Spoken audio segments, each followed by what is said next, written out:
Hello! Welcome to this week's episode of Give It a Year with me, Jenny Q. This is my podcast diary, a fun, safe, interesting place where you can come and listen, hang out, where I share ideas, thoughts, reflections, and sometimes original poetry, stories, and art. I would like to thank everyone who comes frequently and those that leave comments. And tonight's episode is a few days late because life just kind of interrupted me. And I don't want to say interrupted. What do I want to say? Life detoured me, I believe is how I put it yesterday. I'm on a bit of a detour. I'm doing a book study, and I've been sick a little bit, and work has been very heavy and very busy. I work in a respite service for children. As the year winds down and summer comes, it's getting busy. But anyway, blah, blah, blah. For those of you who might be listening for the first time, this is a podcast diary, which means it is a space where the content is not restricted to any one particular genre or topic. It is where I get to share my thoughts as a person, as a Canadian, as an artist, as a sister, as a partner, as a support worker, all of the above. Anyway, I've rambled on quite a long time, so let's move forward.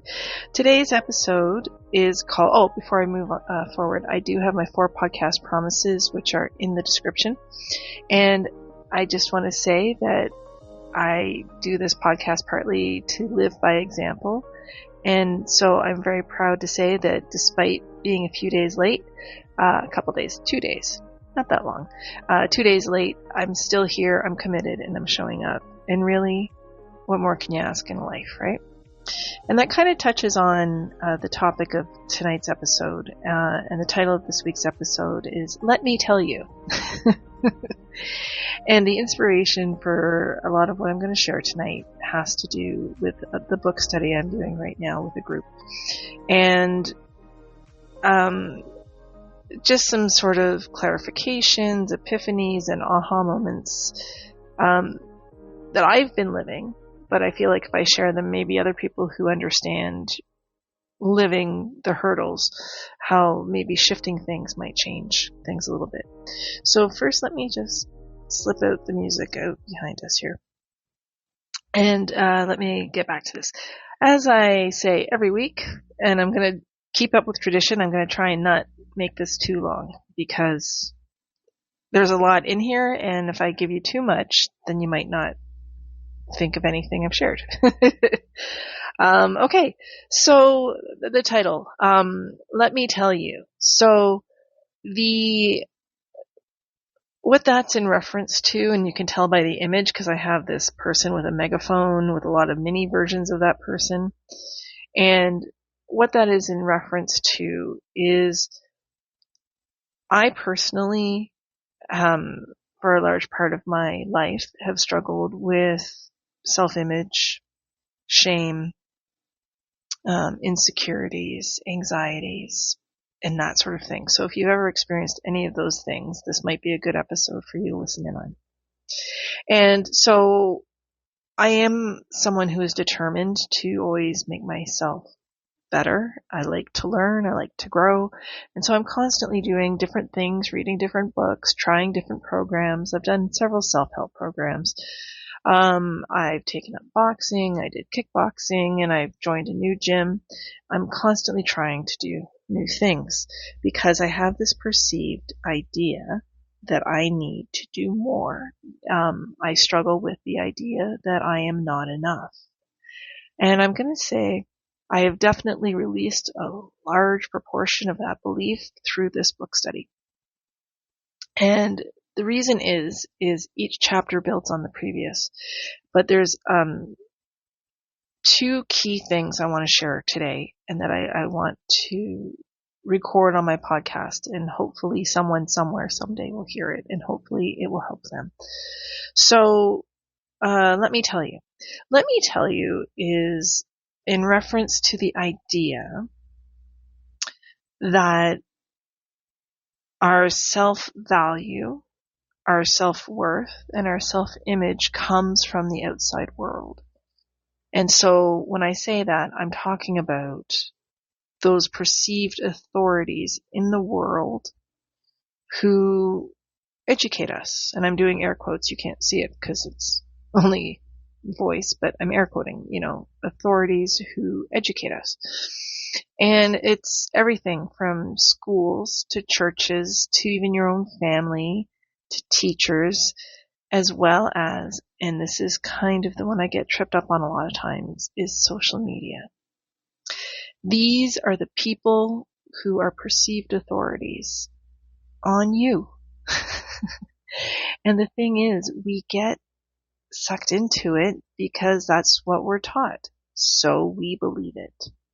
We believe they are the authorities on how to help us improve our self-image, our self-esteem, rid us of our shame, rid us of our guilt, all of those crazy things. And as I've been going through this book, and doing these studies and doing the exercises and reflecting on it back into my life, there's a few things I've learned and been able to sort of distinguish that are really helping me, and I feel like I've had a shift. One is fact versus opinion. There are a lot, and I talked about this in my last full episode. Facts are those irrefutable things that you can't argue, right? The sun rises in the morning and sets in the evening. Fact. Fact is I'm 5'2". No matter what ruler you use, I'm going to be 5'2". Opinion could be the sun rises because of the sun god. That's an opinion, a belief, a mythology. It's made up. And it's taught. It's made up and it's taught. An opinion would be 5'2" women are short and ugly.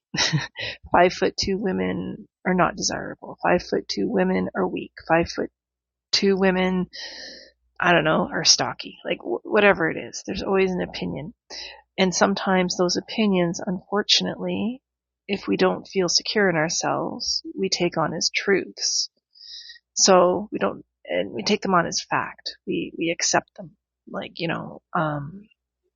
everyone wants to be, or when I was growing up, all the girls wanted to be models, but you couldn't be a model if you weren't 5'8" and 5'6" or whatever, and thin and 100 pounds and whatever.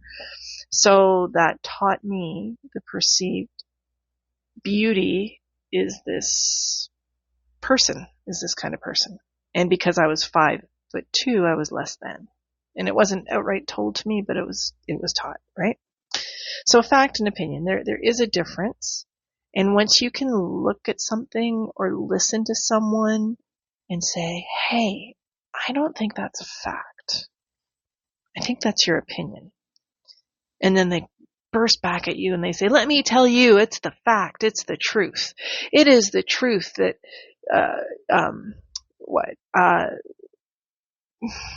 I don't want to pick something controversial. Let me tell you the truth. If you wear red, it's going to make you look fat. It's an opinion because how people perceive you is their opinion, not fact.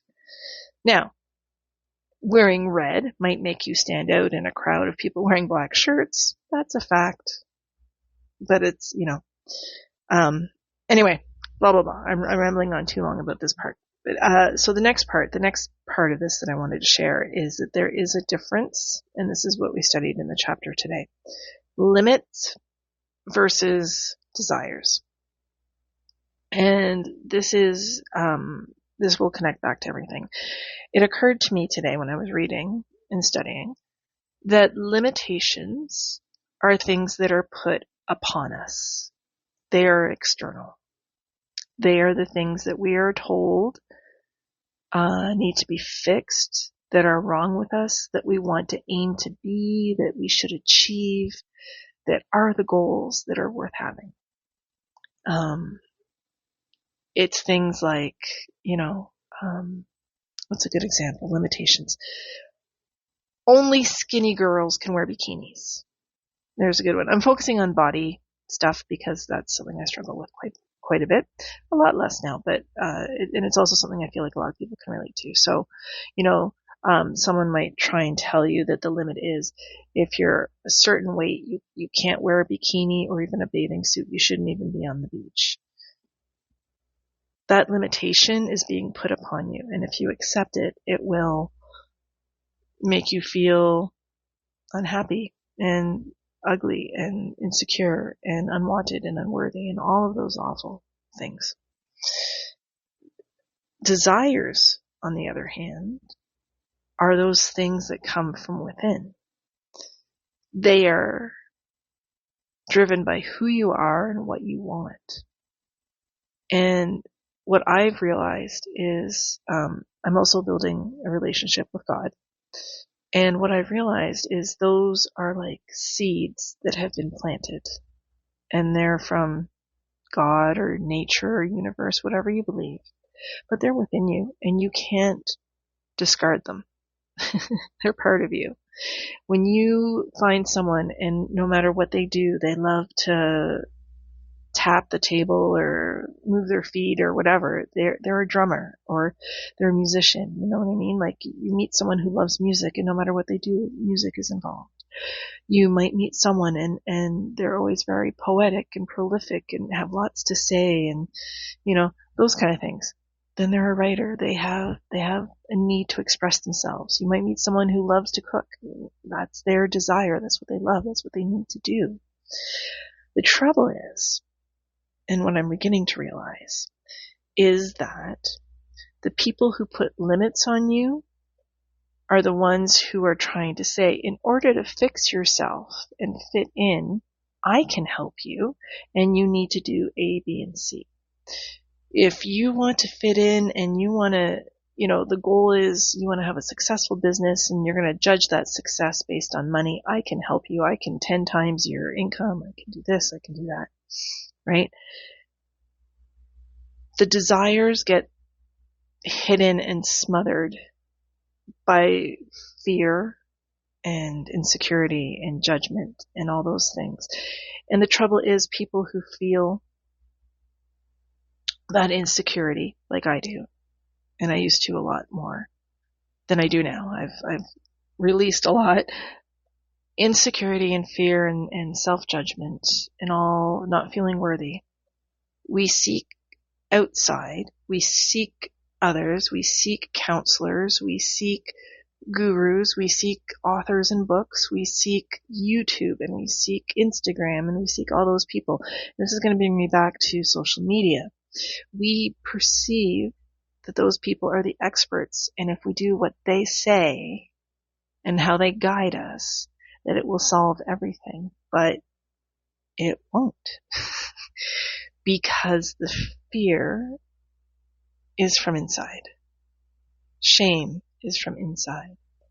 It is homegrown, if you will.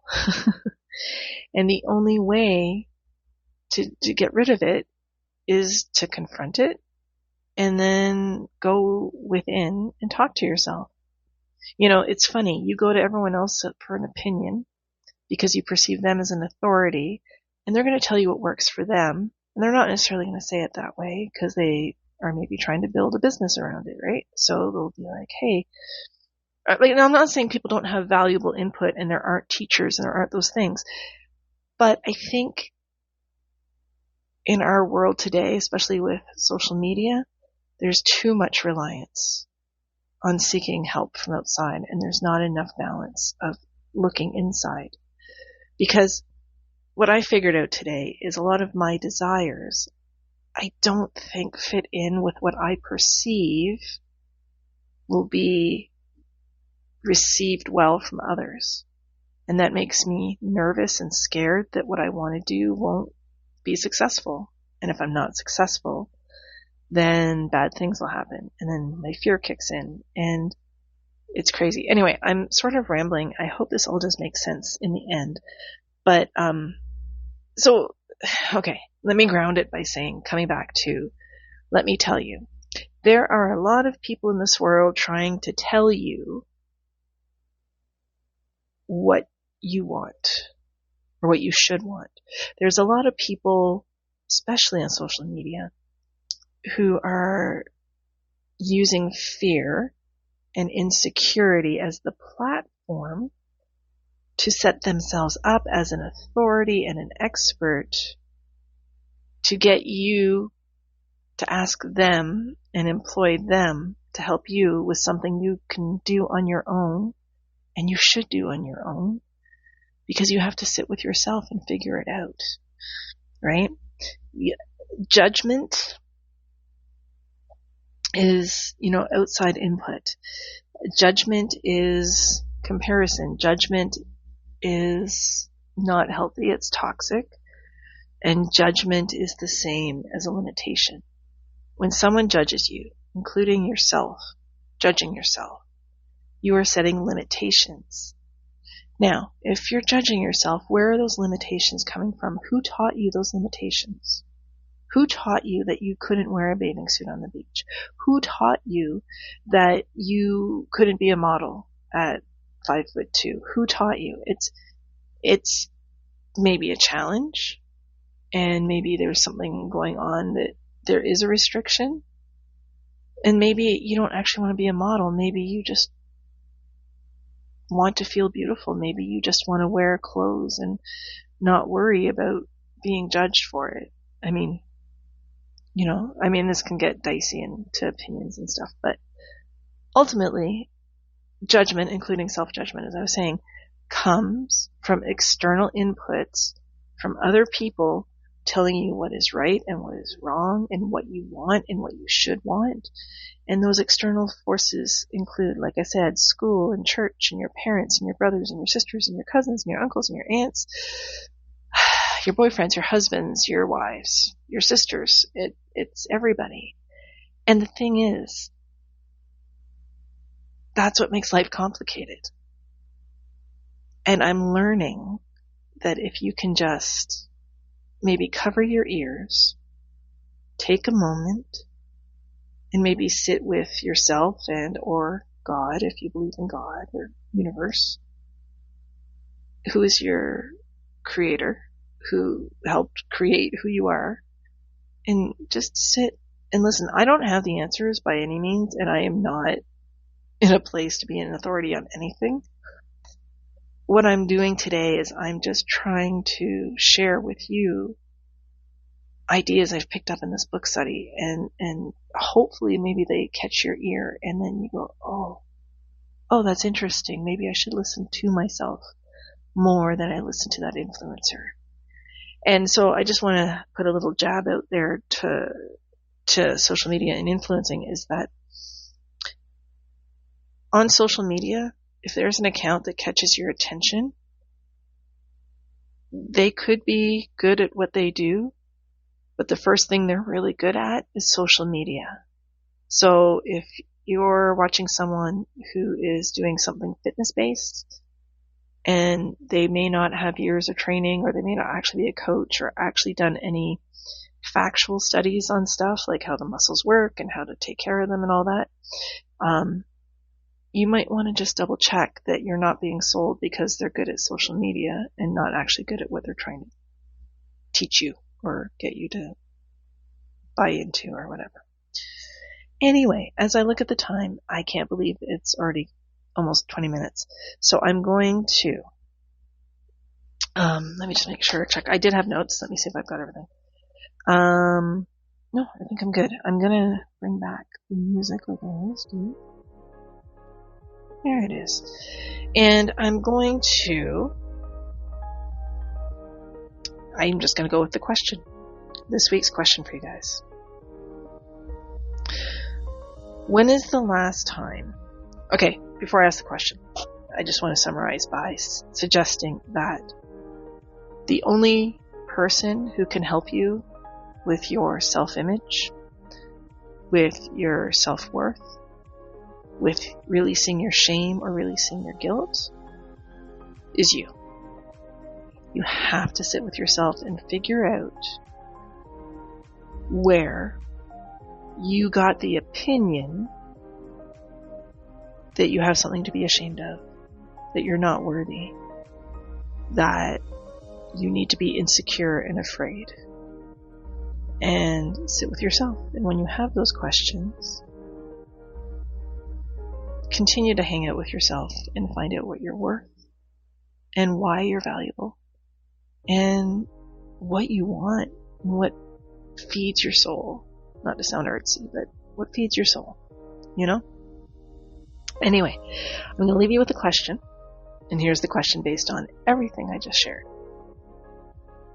When is the last time you listened or asked yourself or talked to yourself without self-judgment? And you actually listened.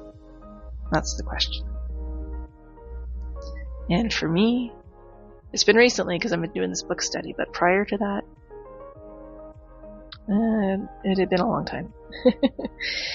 Anyway, as I like to end every episode with, I just want to remind each and every one of you who stayed with me for the whole episode and are here, we all can do 3 things because we're all incredible, we're all important, we all have worth.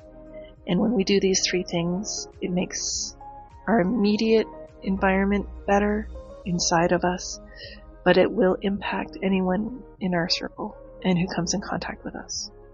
And those 3 magical things are: share your smile, share your love, share your kindness, and share your laughter. Let's keep things heading towards a positive pocket of positivity in this world, because that's where it should be, in my opinion. It's just kind of natural. Alright. I hope it was worth waiting a day or 2 to get to this week's episode. It was for me. I had a real fun, oh my gosh, I'm so tired. I had real fun putting it together and reviewing my notes, and I'm beginning to have faith that someone does listen to my podcast and get something out of it. Because I desire to be here every week, despite not knowing exactly what I'm doing. But I'm beginning to trust that someone out there is listening. And hopefully, I make them smile and realize that they're pretty awesome. Have a great rest of your day, and I'll be back next week. I promise.